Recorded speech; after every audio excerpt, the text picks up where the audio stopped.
Hi, this is Stan Bush. Hi, this is Stephanie Calvert. This is John Payne. This is Jack Hughes. Hey everyone, this is Britt Lightning from Vixen. Hey everybody, this is Prescott Niles. Hi, I'm Carrie Stevens. Hello, I'm Kofi Baker.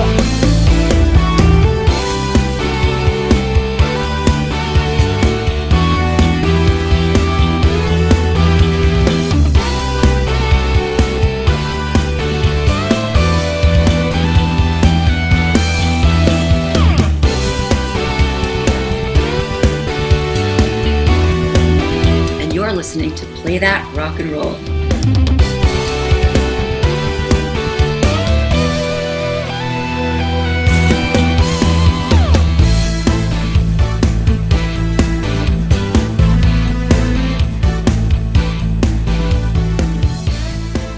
This is not a test. This is Play That Rock and Roll.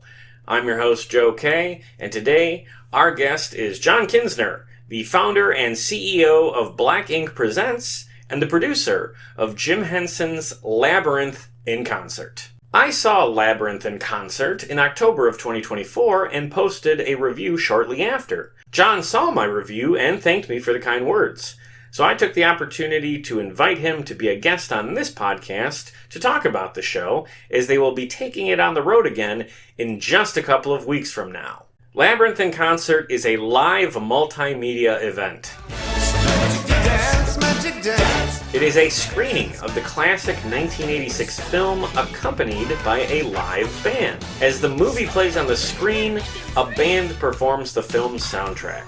So the musical aspects of the film are replaced by a live concert performance. And on top of that, they use David Bowie's original vocal track for all of the musical pieces that involve singing. That is truly an impressive amount of synchronization. The band has to keep pace with the film perfectly. And they do every night. This is a unique experience that combines cinema with live music, and it is centered around one of the most iconic films of the 1980s. It's also an experience designed to bring the community of fans of this film together for a fun night out. They have specialty drinks, photo booths, and even costume contests.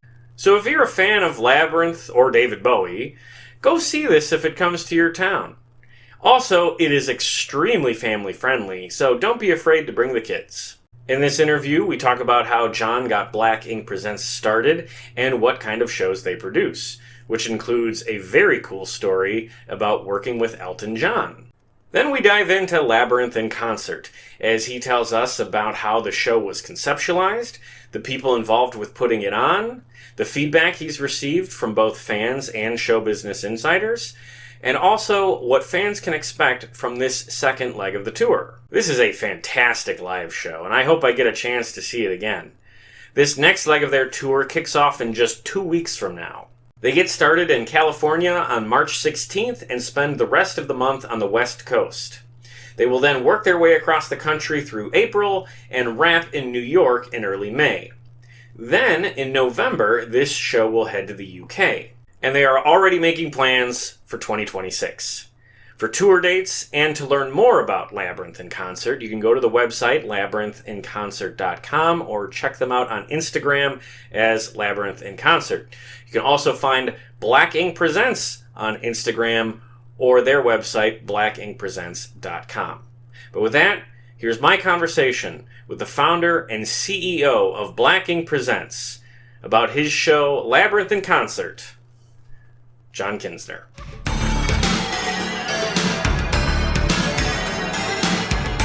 You are the CEO of Black Ink Presents and the producer of the Labyrinth In Concert show.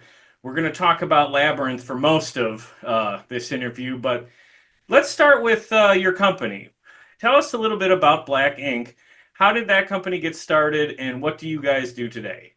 So the company essentially got its start in 2012 when I was working for AEG Golden Voice as a production manager, and I got a call from one of the buyers there who had been working on putting together a show, which was a compilation show of 13 of Tim Burton's films mixed with 13 musical suites from Danny Elfman. And it was kind of like a best of universe kind of compilation show. And in 2012, the software and the mechanisms to kind of make a live clip show with orchestra happen, it certainly wasn't as advanced as it is today. And so the producers had this idea and they went out and sold this idea, but didn't quite have the production wherewithal at the moment to figure out how to put it all together on stage. And so that buyer called me and said, hey, we booked this show and these producers are looking for a little help. And this sounds like it's right up your alley. Would you be interested in helping them? And I was like, yeah, absolutely. Like, I love Tim Burton. Danny Elfman has been hugely influential all across my life as an 80s baby and 90s kid. And I said, I would absolutely love to do this. So I worked with them and I helped put the show together, and it premiered in Los Angeles at what is now the Peacock Theater, but at the time was Nokia Theater at LA Live. And I mean, it was just so much fun and it was so wonderful. And it was kind of like the first time in my career at that point I had seen all of these elements from like film and orchestra and rock and roll and, the Tim Burton universe like come together. And I was just really hooked. And they asked me that night if I would be willing to come out and do the show with them. They were going to tour it and they were going to take it around the world, and which meant I was going to have to leave my job at the theater and with AEG. But I was down for that because leaving to go on tour and work with producers that were putting shows together and working side by side with talent, especially talent at the level of like Danny and Tim, was for me like a huge step up from just being kind of like a rock and roll production manager at the time. Yeah. And so I took that leap with them and we went and toured that show all around the world. We did a taping for PBS at Lincoln Center and the show won a couple of Emmys. And that kind of turned into, so one of the finale of that show was Danny coming out and doing a couple of songs from The Nightmare Before Christmas. Wow. And pretty soon Danny started saying, why don't we just do all of The Nightmare Before Christmas, like do a screening, I'll come out and do the songs as they happen in the film, and then we've got like a whole new show. And so that was kind of the evolution of it. And those same producers asked me to help them put that together. And it was kind of at that moment I realized that film concerts and video game concerts and media concerts were really going to start expanding and being more influential in the market and start taking up more market share. Symphonies were going to book it. I envisioned it working its way into kind of like the theater and performing arts center circuit eventually, which it has. And that's when I had like the kind of the first inklings of, I don't think there's a lot of people kind of in my position that are focused on this very specific lane. I should probably start a business and more broadly broadcast that this is something that like I can help producers and studios and IP holders create. And that was the origins of Black Ink Presents. Wow, that's awesome. What a great origin with Danny Elfman and Tim Burton, absolute legends. I'm like you, 80s baby, 90s kid. Like, I get into Oingo Boingo still, Oh yeah, yeah. Of course. Before we talk about Labyrinth, you have a lot of productions. I've looked on your social media. There's all kinds of awesome stuff that's going on. Besides Labyrinth, where are you at today? So where we're at today, 2 years ago, we were approached by Sony and our partners Terrapin Station Entertainment on the Sony Masterworks label about a partnership, an equity partnership, and they made an investment in the company. And so today we are in partnership as a part of the Sony family.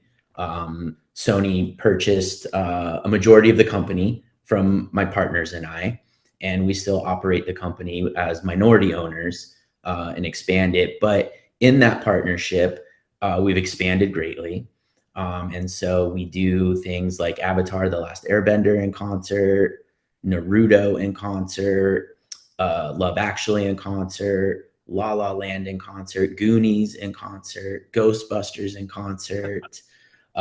This weekend here in Los Angeles, we have Whiplash in concert, which I always like to joke to people, if you've seen Whiplash, I mean, that live drummer is just going nuts. And then the finale is it feels like he gets executed on stage. Just, it's a phenomenal show. And our friend Justin Hurwitz, that we work with on Whiplash and La La Land, is the conductor. And it's been amazing to watch Justin step into this role as a conductor on these projects. I produced Labyrinth in concert, which it kind of stands out from the rest of the productions because the rest of the productions are largely symphonic in nature. They have, between 17 and 60 piece orchestras that work with them. And Labyrinth is unique. And we'll dive into it a little bit more here in a bit, but Labyrinth is one of the first projects that's toured as a film concert with an entirely pop synth score. Yeah. And so we don't have any string players. We don't have, outside of a drum kit, we don't have like a large percussion battery. We don't have brass. And that was one of the appeals that I thought was like really, kind of more rockin' about Labyrinth.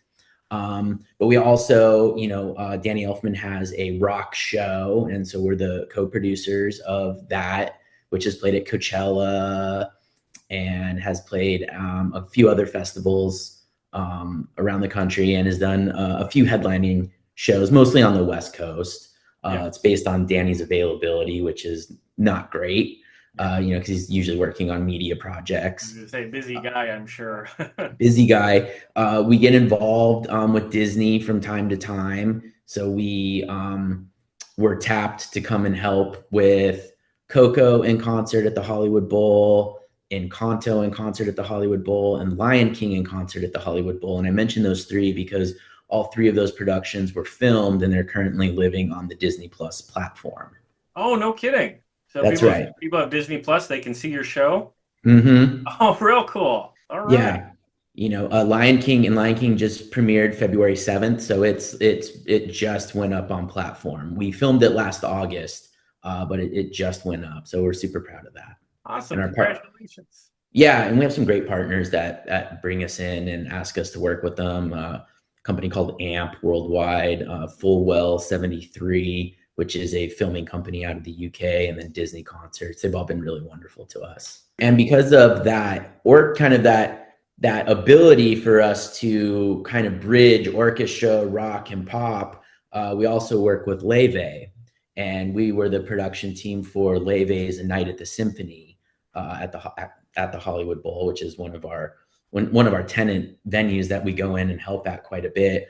And that film concert came out this last December. And so for any Leve fans out there, that's a fantastic evening spent with the symphony. Very good. Yeah, I just said Danny Elfman was a busy guy. You're a busy guy. My gosh. That's the point. You want to keep stacking projects together and having fun and growing the company and keeping everybody that works for you busy and healthy and fed.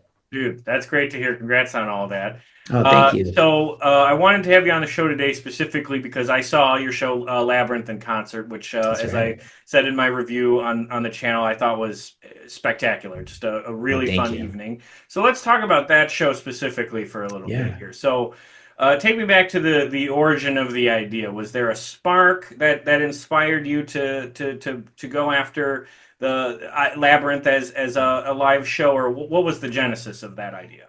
It's really fascinating because, like, when I think about how that one came together, really, I think the seed for this project was planted when I was a kid and I was watching this at home on VHS. I was just always entranced with Bowie. I think, like a lot of people, this was like my first real introduction to David Bowie. Yeah. Maybe as a kid, I'd heard a few of his songs on the radio, but like this was like my first moment of seeing him and experiencing him as a persona, granted using Jareth and this film as the vessel. But I always loved the songs as a kid. Like I would rewind them and listen to them over, or I would just fast forward to the next one. And as a kid, even as a kid, I was like obsessed with the idea of like hearing these songs live. And I think that is in large part to also being like a big Rocky Horror Picture Show fan.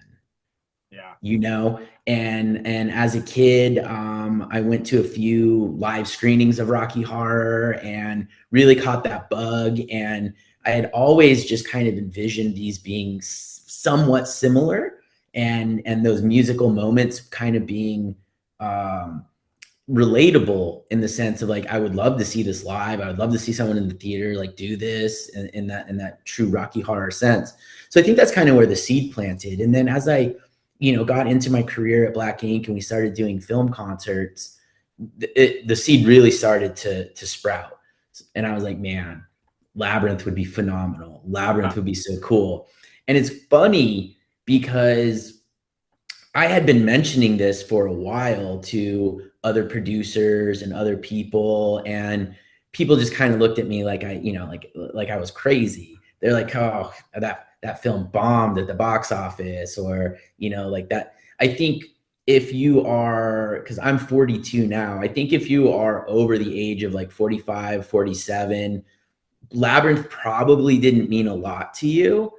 And I think that there are a number of Bowie fans, like hardcore Bowie fans, and they've really kind of come after me on social media a little bit, saying that like these were the down years, and David didn't like these songs. And I don't know if that would be true today. You know what I mean? I think maybe that was a sentiment at the time. I know Jim was really bummed that it didn't do better at the box office.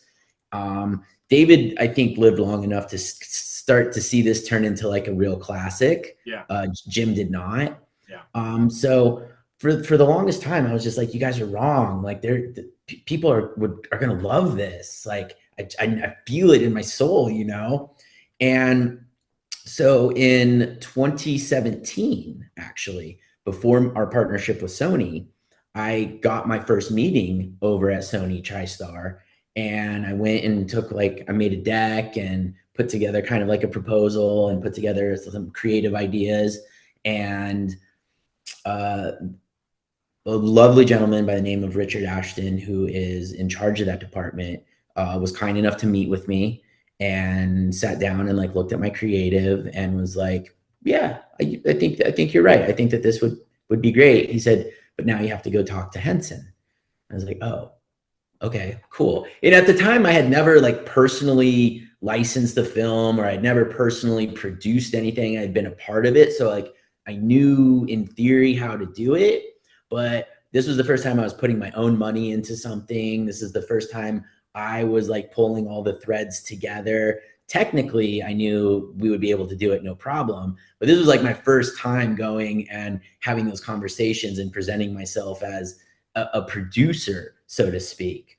And then I met with Henson, and they could not have been nicer, and they could not have been more supportive. But they were like, okay, get your act together and, come back to us with a little bit more of a fleshed out idea and a little bit more of an actual routing and a proposal for what some shows and some tours might look like. And we'll talk to you. And I said, okay, cool. And so by then it was probably like mid 2018 or so, because these meetings did not happen in close proximity to each other. And I can appreciate it, but I was just one of thousands or hundreds of people that were hitting them up for meetings. I had very little currency in this arena. And so the fact that I was even able to get meetings and to like have substantial conversations is amazing, because again, I was just literally just kind of a nobody. Like, I think they paid attention because I had done film concerts, but they knew I wasn't a producer. And so a lot of the times I think I got the meetings like through a friend or through somebody that knew somebody, and kind of like weaseled my way in there a little bit. Hey, you gotta do what you gotta do. hey, that's Hollywood, baby. Like that's what it is. And then in 2019, I got a little bit sidetracked. I had to put these conversations kind of on the back burner because I caught an event and I caught a shooting star by the name of Elton John. Oh. And I got the opportunity to produce and promote Elton John in concert doing Rocket Man here in LA at the Greek Theater. And I had never promoted a show before. I had never produced a concert at that scale before. And it was really fascinating how it all came together. A partner of ours, I got a wonderful agent here in town named Matt Levin at Fifth Season, had got the license to do Rocket Man in concert as a symphonic treatment of all of Giles Martin's music from the score of Rocket Man. It was just beautiful. And Elton and his husband, David Furnish, had reached out and said, hey, we think we're going to win an Oscar for this original song that we did for the film called, the song was I'm Gonna Love Me Again. And now that you have the license for this concert, we would like to do a concert and use it as the cornerstone of our awards campaign and get some media back from it. And we want to use the footage from this concert to propel our Golden Globe and BAFTA and Oscars campaign. And they said, but, at the time they were like, hey, but we've got it figured out. Fifth Season will create the show. Black Ink will be our production team. And at the time, because he was doing the Yellow Brick Road tour, they said AEG's got a date for us at the Greek Theater and AEG is going to be the promoter. And so I was like, fine, Dad, that sounds great. Yeah. So I got a phone call a couple of weeks later saying, hey, bad news about Elton. I said, oh, what's that? They said, well, AEG has decided to pass on this. They're not going to promote the date. And so we're not going to have the show. And I'm not even kidding. I thought about it for like 15 seconds. I said, do they still have the hold on the Greek Theater? And he said, yeah, I mean, they've still got the date. They're just not going to promote it. I said, call Elton, ask him if he would be okay if I promote it. And the agent was like, are you serious? And I said, what's to think about? We've got Elton. The Greek only holds like 5,000 or 6,000 people. It's the premiere of Rocket Man. He's going to perform. Yeah. Taron Egerton is committed to this. Giles Martin is committed to this. Dexter Fletcher's committed to this. I was like, what's to think about? We just got to get it on sale. And and they're like, oh yeah, that's actually an excellent point. And what it turned out was that because this was a symphony show and it involved a movie screening, the agents at AEG didn't really understand what the show was. And they didn't want to, I'm assuming, put the money into creating the show. And for some reason, they were just like, this isn't for us. And so I saw it as an opportunity of like, yeah, maybe I've never promoted a show before, but it's Elton John. Yeah. And it's LA, and like this is a no-brainer. I was like, he hadn't done the Dodger Stadium show that is now on the Disney platform, but I was like, this guy could sell out like 3 nights at Dodger Stadium, 5 nights at the Bowl. Like it doesn't matter. I just got to get the show on sale, And lo and behold, Elton's husband, David Furnish, called me and Matt, the agent, and was like, look, if you guys think you can do this, we're game. And we put a budget together. It was funny. I called the Greek Theater and I was like, hello, you don't know me, but I'm going to be the promoter for Elton and I'm going to be taking over that date from AEG. And I'm not even kidding. Like they didn't even call me back for like 3 days. And then finally they talked to someone at AEG and AEG was like, yes, this guy is going to do it, and we're going to give him the date because Elton asked for it. And so Elton John was like, hey, I found somebody to put the money in. We're going to do this. I want you to give him the date. And so Elton was really instrumental in that all coming together. And so, yeah, so I spent most of the year learning how to promote a show and putting a show on sale at the Greek. And we invited all of the Academy members, and we had an amazing night. And, for you or anyone that's listening, if you want to kind of just check it out, some clips from that night, Elton John, Taron Egerton doing Rocket Man at the Greek Theater are on YouTube. And it was just a beautiful evening. And so that kind of took up all of 2019 for me. And so that happened late October of 2019. And so I'm like, okay, we're gonna take a little holiday break. We're gonna come back and we're gonna focus on Labyrinth in 2020. And I think I know what's coming. Yeah. Yeah. And so it didn't quite work out that way. Well, just a sec. Well, that's so Elton John's Rocket Man, that also must have given you a great deal of experience that you were able to turn around and parlay into this Labyrinth division. Absolutely. I mean, it really put rocket fuel, not to use a pun, or perhaps pun intended, put rocket fuel on, my understanding and ability on producing shows and dealing with, ticketing systems and VIP elements. And even though it was only one show, it was one show with Elton John as his promoter. And so, I got so much experience from that. And Elton and David Furnish and the whole Rocket gang, they were so kind and so wonderful to us. And in a way, and I it's kind of a funny story. I've never gotten a chance to tell him this, but Elton saved our company, because what happened was when work dried up in 2020 and 2021, we didn't have any work,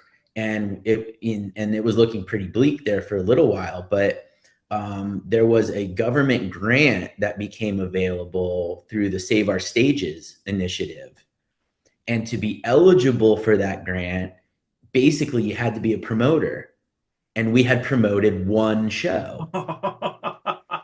Wow. And so because of that show and because of Elton John, we became eligible for a grant, and that grant is what saved our company and helped us keep the doors open and pay everybody wages to the point where we didn't have to do layoffs. And so in a roundabout way, Elton John saved our company. No kidding. That's crazy. Wow. Yeah. Just all in a 15-second decision. Yeah. Well, crazy in all the best ways. I mean, that's you could stack a row of dominoes of how these things fell together. So that is a great story.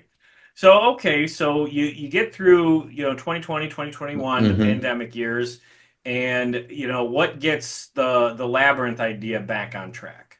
So what happens then is in the pandemic, a friend of mine, amazing friend in person named Jonathan Shank, who is the head of Terrapin Station Entertainment, hit me up and said, hey, are you working on anything right now? And I was like, very little, not a lot. We're kind of just doing some things here and there, some drive-ins and working on some creative ideas. And he said that he had gotten the license for a game show called Deal or No Deal, but he didn't really know kind of what the creative should be. And he was having, just kind of a hard time figuring out how to turn that into a show that could tour around and didn't cost a fortune. And I said, I'm not doing a whole lot right now, so why don't you leave this with me and let me take a crack at it? And so the team and I came up with a treatment and an idea, and we pitched it to him, and he liked it, and we took it back to Endemol Shine, who is the production company for Deal or No Deal, and they liked it, and we built it. And kind of the secret ingredient in this area, we built it specifically for casinos. Not to get in too much in the granular, but there was some large tax implications if you took it into like theaters and performing arts centers and you were like giving away prizes and money. Oh, yeah. Okay. And essentially people would have to pay the taxes on those prizes. But in casinos, you don't have to. Yeah. And then we also figured out casinos could offer large prizes in terms of slot play. Oh, okay. Yeah. And so we built a treatment for it that plays out on screen, and then we built some stage props for it, and it tours casinos.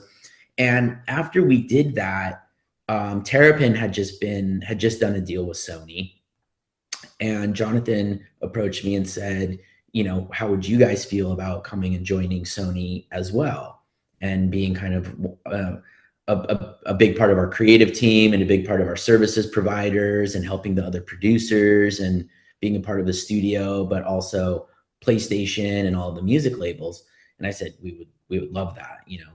We had turned down a couple of offers from venture capital groups because we didn't really feel that was a great fit for us. We didn't want to be with somebody who was just looking to 3x or 4x over 3x or 4x their ROI over a couple of years and then sell us off again. But landing with a studio that was also, content rich in terms of games and television and music labels, like that was very attractive. And so in 2022, we spent most of the year talking about what that deal would look like.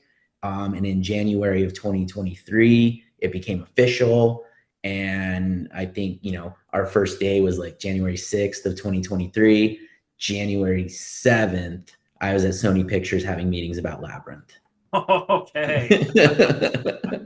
So in all that time off, like, was that when you were building the vision for what, the Labyrinth in Concert would look like as far as the band goes? Totally. Like behind the scenes, in our spare time and in our internal meetings, we were always like tinkering and kicking the tires on Labyrinth and working on what the model would be and working on, what we could do. And because, Labyrinth had already, someone out there owns the stage rights to Labyrinth for a Broadway that has yet to happen, but the stage rights have been granted.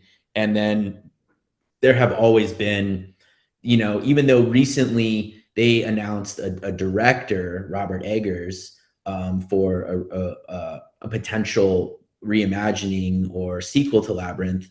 That's not the first time. They've put creative teams together before. So there was always scuttlebutt about, more Labyrinth film content or television content being out there. And so even though Henson has been an amazing partner with us, they were very specific about what we were allowed to do on stage and how we were allowed to represent this with the rights that Sony has. And so, we had to be very cautious about how we put the stage show together to not infringe upon stage rights, not to infringe upon film rights and grand rights and all those things. And so, yeah, that whole time we were tinkering because myself, Mike, and Alec, my other two partners, we're all just really big fans of the film. Yeah, absolutely. Yeah, and I really like how it's executed because, I'm sure you probably get questions about, does that mean there's a David Bowie impersonator on stage or stuff like that? And, candidly, I think that would come off as, kind of tacky. The live band is what brings the focus to the soundtrack of the film, which is such a strength. So tell us a little bit about your band. How did you get that group together? And, what are their roles on stage? So the band is fantastic, and we really lucked out. Rose Van Dyne, who is our musical director and plays keys synth in the band, and also does a little bit of stage work and kind of gets the crowd going a little bit. She's phenomenal, and she's also our contractor for the band. And so her and my partner, Alec, had met on another project and they had stayed in touch. And she and all of the band members were active in the Broadway community. They'd all been in like pit bands for various Broadway shows and kind of had freelance with other artists. But we felt that it was important to Well, one, we really felt strongly that we wanted Broadway level artists because you had to be able to read sheet music, which when you are just going out there into the rock and roll community, there's so many phenomenal musicians out there, but a lot of them can't read music. They can't sight read. And so that kind of led us into this Broadway, this Broadway thing. And as we were putting the show out on tour, the tour very much resembles kind of like a touring Broadway format.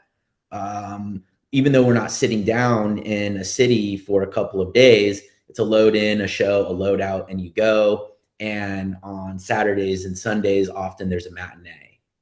And for, again, touring like rock pop musicians, that seems like a really big lift. But if you are from New York and in Broadway, you're doing 8, 9, 10 shows a week, and that's just how it is. That's your life, and you don't, that's just a normal lift for you. And so we kind of wanted to bring those sensibilities and that ethos and that ethic in with the band. And so we sat down and we had a discussion with Rose about that, and she said, "Leave this with me. Like, I know the people." And so Rose went out and actually recruited and put the band together. There was a time where we thought we might do like some open auditions, but when Rose came on board and agreed to be our musical director and contractor, she brought in just phenomenal talent. She understood the assignment 100%, and she brought handpicked a lot of these people out of different Broadway casts and Broadway bands. And for a lot of them, it was actually kind of their first time being on like a more rock pop tour. And so it really harmoniously and organically came together, but all credit to Rose. Like, she really did a phenomenal job of putting that band together. Oh, I agree. Yeah. And one of my favorite parts of the show, a lot of people, need to be aware of this when they go, is the end credits when the band gets to jam. Yeah. That was so much fun to watch. Because the film is very captivating visuals, so it's hard to watch both at the same time. But the end credits is really, in particular, I think a real standout moment, which is great because normally end credits don't do a whole lot for most people. No, we've got 100 years of training as film fans to leave the theater when the credits roll. And when we were talking with the band and when we were putting this together, in rehearsals and in tech, I was like, listen, you get to jam out a little bit during the film, but when you go into underground for the credits, the whole song rolls in like all of its glory. And I was like, this is the moment. Like, stand out, take some solos, just absolutely let it rip, because who cares at that point, right? Like, the credits are rolling and we love the credits, but that's the moment to just like, just absolutely release like all of that raw energy. And that's a phenomenal song to do it with. Yeah, it was really well done. And also, of course, this show goes even beyond just the music. I don't know if it's lighting up, but, here I can show you this. Yeah. If you go, you can get a mixed drink with one of these light up things. Mine's not lighting up because it's a couple of months old. But for those listening, tell us about the extras that you've built around the show. The merch and the drinks and that kind of fun stuff. Yeah, so look, I'm a fan of this film and of this universe first, and so I approached it with everybody of like, if I was going to see this and I was spending my hard-earned money to come out to an evening, like what are the things that like I would want to participate in, and what are the things that like I would want to take away from the evening. And so first and foremost, Henson was really wonderful with us on partnering and giving us the opportunity to create some limited edition Labyrinth concert merchandise pieces. Yeah. And we're really proud of like how those items came out through our partner Araka, who does, again, a lot of Broadway merchandising. And so we're really proud of that, and like kind of like the extra elements of the fandom that those limited edition items bring. I've seen people trading them online, and I've seen people, in some of the forums asking people to buy stuff and ship it. And, people have reached out to me if they could send me money and I'd ship it out. And I want to, I just don't have like the time or the mechanisms to do shipping, because that's just not my business. Right. Even though I would love to accommodate people in that fashion, and maybe there's, some mechanism down the road where we could do so. But first and foremost, it's like these great merchandise pieces. There is like a photo backdrop that we set up in the lobby.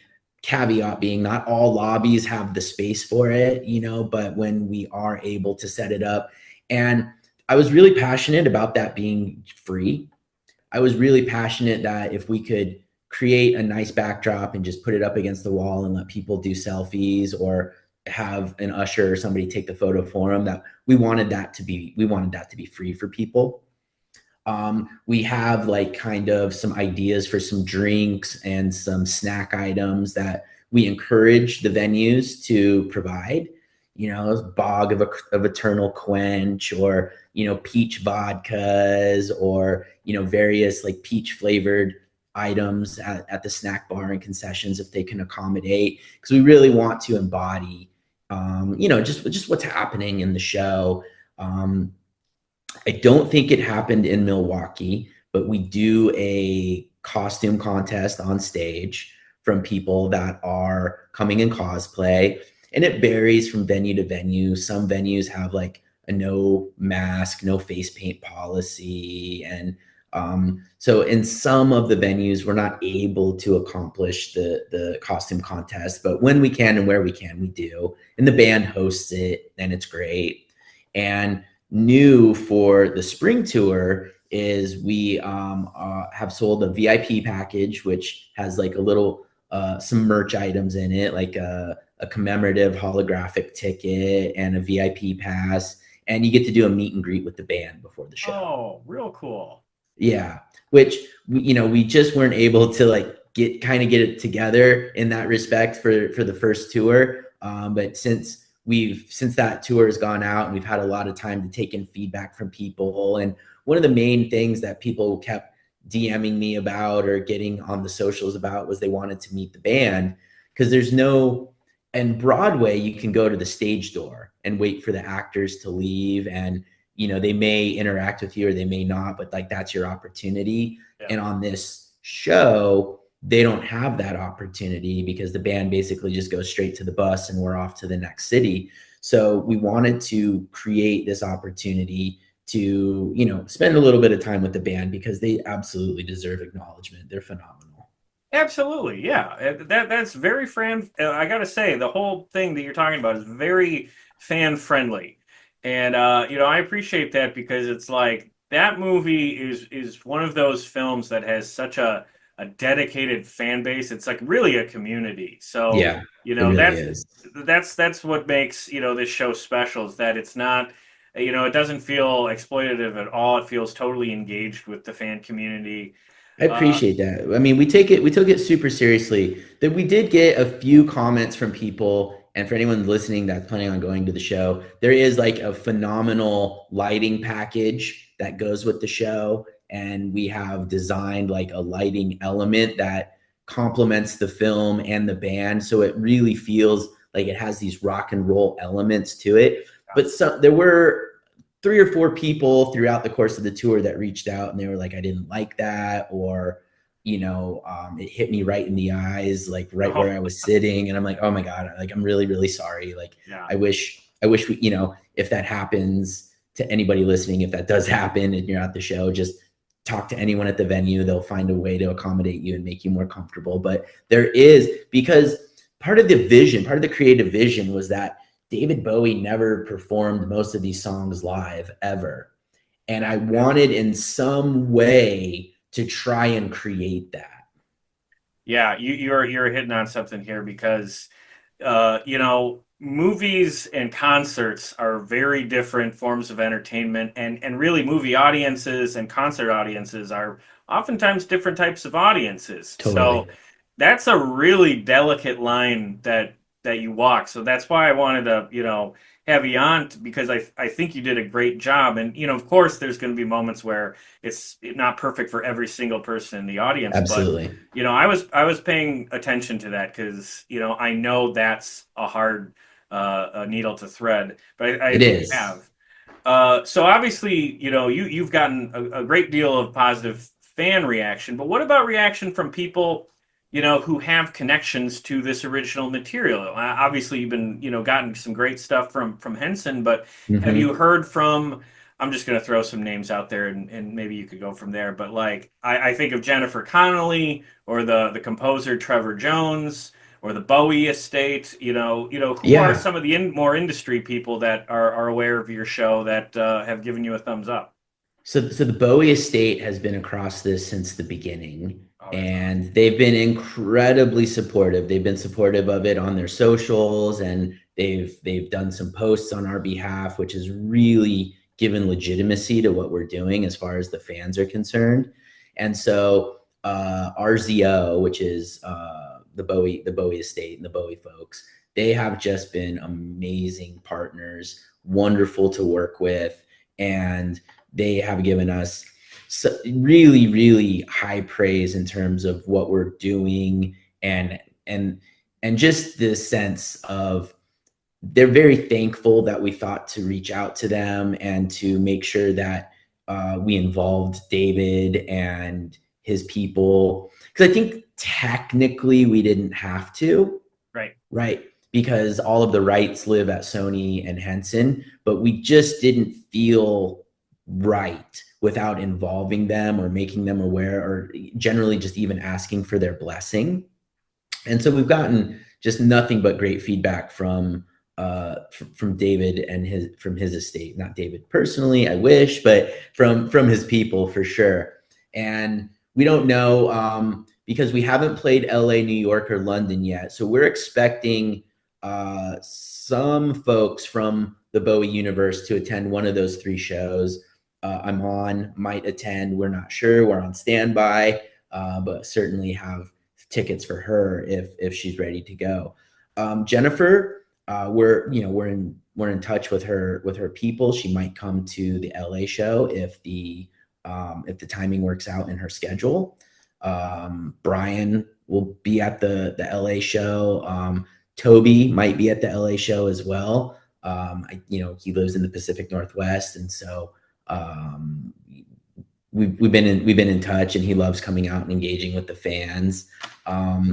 So we've gotten a lot of really strong and really wonderful feedback. The LA show on Friday, March 21st is going to be, I think, kind of like a homecoming of sorts for the film and for the filmmakers and for everybody that was involved. Like, that's the one, like, every day, like my inbox is blowing up with, can this person come, or can we attend, or and our publicist is like kind of all over it as well in terms of exposure around the LA show. You could set it up in the Hollywood Bowl or something. We wish, but we actually and actually kind of fittingly, we're playing at the United Artists Theater in downtown LA. Of course, that theater and that building were built and put up by Mary Pickford, Douglas Fairbanks, and Charlie Chaplin. And it was originally the film house for United Artists screenings back in the 1920s. And I personally get an enormous kick out of the shows we do that are in old movie houses that have been turned into live music venues. Yeah. And I think you were at one yes. at the Pabst. Pabst Theater here in Milwaukee. Yeah. Started as a movie house and is now arguably the best music venue in the city. Those guys, the Pabst Music Group guys, are absolutely phenomenal, and just phenomenal promoters and really great people. Very good. We've worked with them a handful of times over the years, and it's always been just an amazing experience. But those are my favorite shows, really, when we're in like the old movie houses, because like having a band with a movie in the old movie house, like, there's just something that feels so right about that. and it feels like so, I mean, everyone knows that like films were originally shown with, a live organ player or a pit band. And so the fact that like we're back in some of those houses with a kind of a more modernized format of that, like those are my favorite moments. Oh, I'm glad you brought that up because yes, there is absolutely a connection to that Hollywood history. I mean, like when I was a kid, I grew up on like Charlie Chaplin and Buster Keaton movies, so I know what Mm-hmm. you're talking about. Yeah, I like that a lot. So maybe you answered this already, but now that you've had this first leg of the tour, go so well, um, what and you've had this vision, like you said, going back to when you were a kid, but now it's come to fruition. And with all of this, with Labyrinth specifically, what would you say has been the most rewarding aspect of it?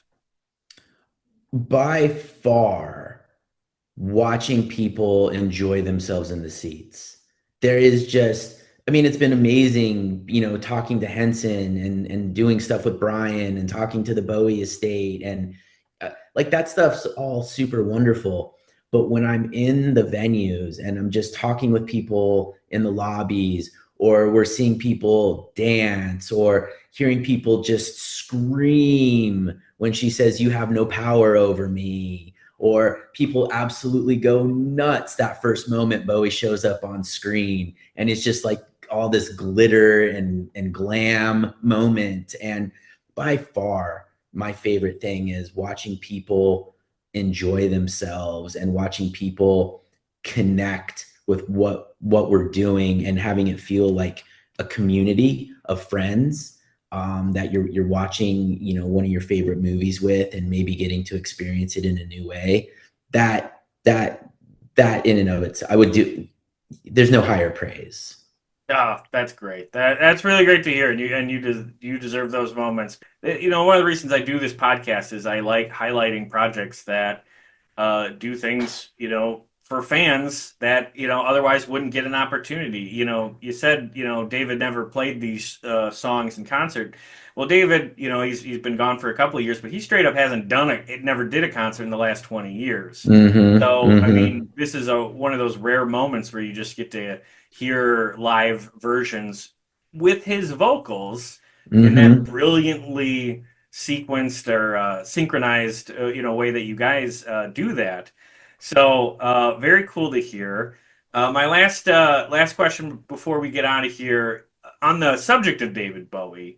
Um, obviously Labyrinth was had a big impact on you as a kid, but you mentioned like for a lot of people, I think it was an entry point, to Yeah. Bowie fandom. So is there Bowie music outside of the Labyrinth soundtrack that means the most to you personally? What would you say is your favorite stuff in his catalog, setting aside Labyrinth?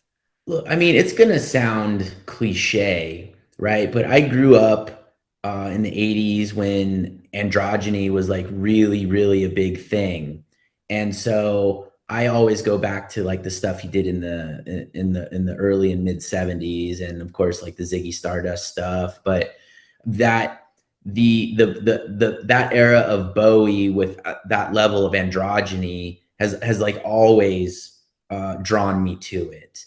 Yeah. But then I love the stuff that he did with Trent Reznor. Like Oh, just okay. absolutely love the stuff he did with Trent Reznor.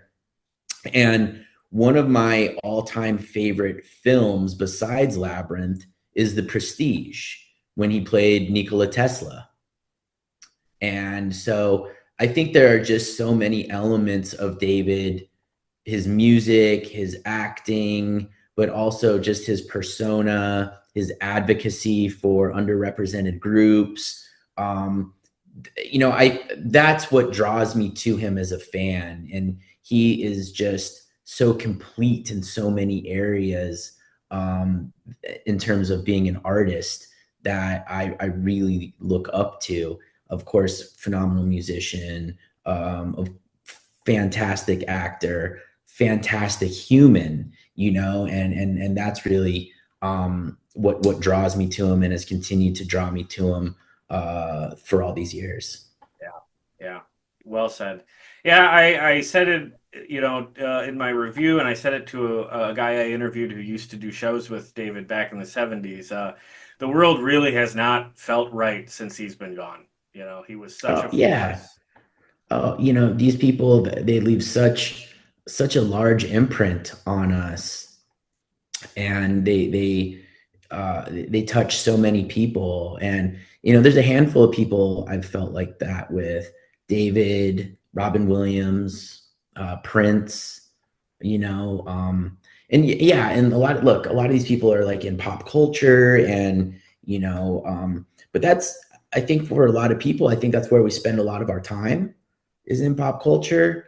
And I know it's where I've derived, not only my career, but a lot of my personality and a lot of my sensibilities, and a lot of the way on how I view the world has come at me through, whether it was MTV, or you and I are old enough to remember what it's like to buy the CD and read and go through all the lyrics and the books and the art, and look at who was producing on the tracks, and connect those dots to, like, oh, he produced this and he produced this, and and make these different links in people. And that's what's really given a lot of love and a lot of light into my life. And why I chose to pursue a career in entertainment is because of personalities like that, and really the imprint they've made. And if you can achieve 1/100th of what any of them have, like, you're doing a really good job.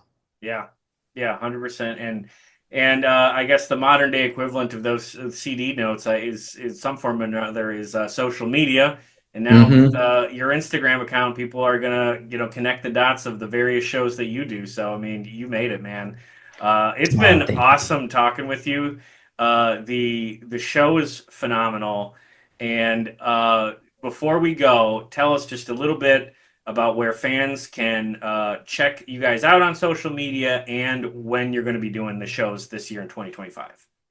So Labyrinth In Concert, you can find it at labyrinthinconcert.com, or on Instagram at Labyrinth In Concert. You can also follow our company on Instagram at Black Ink Presents, or our website, blackinkpresents.com. I myself am only on LinkedIn at John Kinsner, if you desire to want to reach out or give me a shout. And the tour this year kicks off March 16th in Santa Barbara. And we'll be starting in Santa Barbara and then ending first week of May in New York at Town Hall. Very cool. Very good. Now, are there plans, in the works or conversations about doing this show beyond this year, or is nothing official at this point? No, so there are plans. So this November, we have a run of shows in the UK. Oh, nice. And one of those shows, we did a tester in London and put one show up at the Royal Festival Hall, and it sold out in 3 days. Oh, very good. So we went ahead and put together the rest of a tour. So Birmingham, Bath, Liverpool, Glasgow.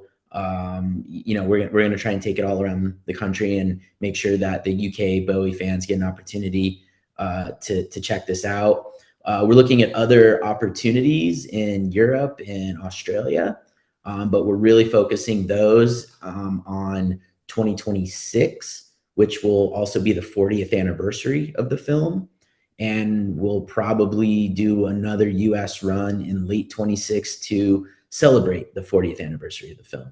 Okay, real good. So if fans missed the last leg, hopefully we'll catch you in 2026 on the 40th anniversary run.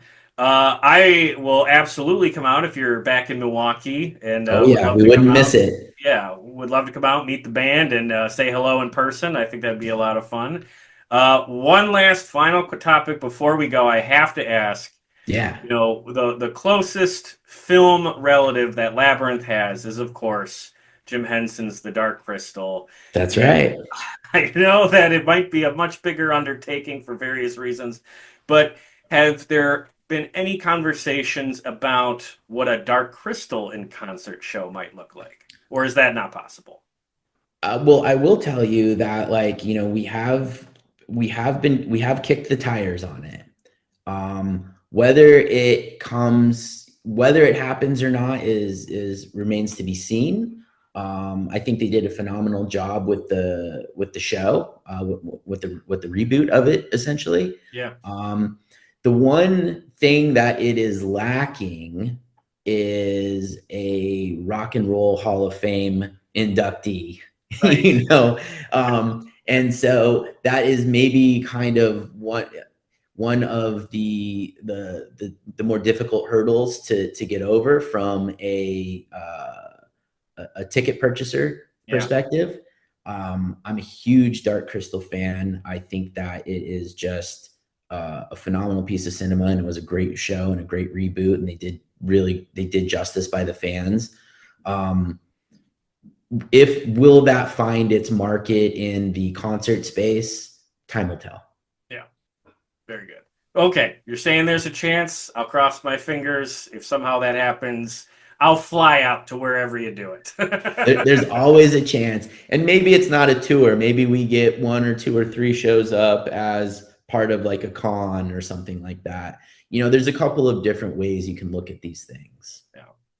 Well, John, I want to close here by going back to something you said. You touched on earlier where, you said you've heard from, some Bowie snobs about how David, didn't like this era or something. And I would push back on that very strongly.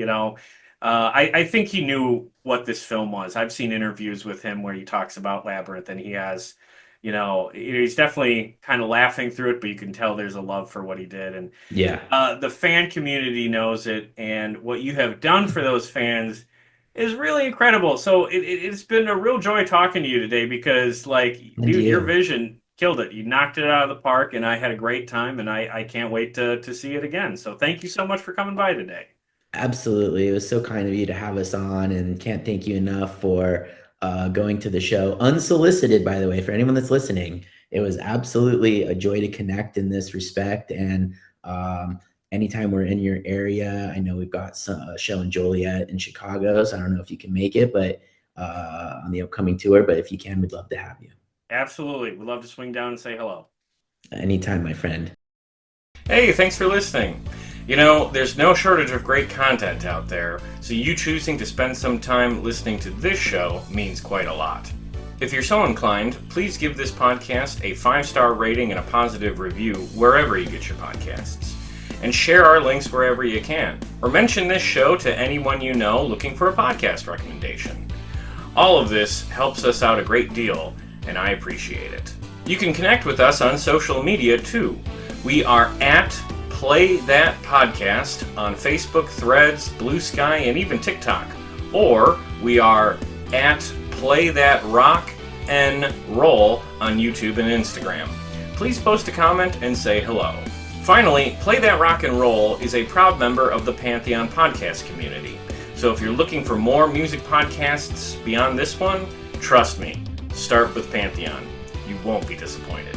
Otherwise, I appreciate any and all efforts you take to support us here at Play That Rock and Roll. Be sure to join us next time for more great music and stories from the world of classic rock.